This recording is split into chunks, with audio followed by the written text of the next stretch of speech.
proposal to create the first ever statewide cold case unit. Good evening, I'm Lindsay Sheldon. And I'm Amy Clancy. The state attorney general is asking legislators for nearly $2 million to create the new cold case unit.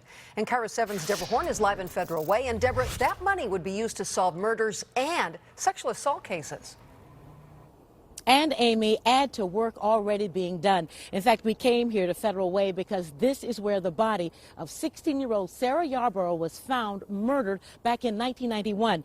But DNA evidence did not lead to her suspected killer until this year. These are the faces of some of the 1,600 people murdered in our state whose killers have eluded justice for years.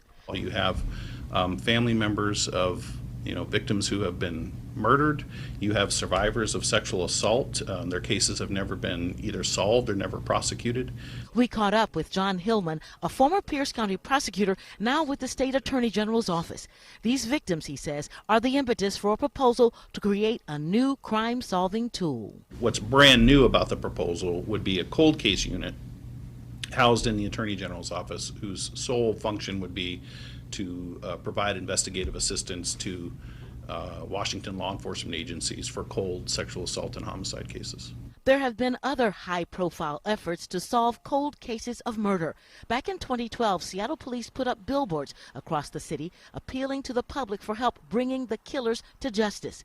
Then, 2 months ago, few things in law enforcement are more rewarding than informing a parent that you believe you have solved the murder of their child. In October, that parent was the mother of Sarah Yarborough. I have to say that the detectives have never given up, and they've been extremely dogged. That, says Hillman, is what the AG wants to give law enforcement across the state. But you need boots on the ground. You need eyes, on these cold cases in order to take the next step and actually solve that crime and make an arrest and have a case that's ready for prosecution. And that, he says, costs money. Now, this is a memorial to Sarah Yarborough here at Federal Way High School, where she was a student. Her alleged killer has been caught, but he has not yet gone to trial. We'll let you know when he does. Reporting live in Federal Way, Deborah Horn, KIRO 7 News.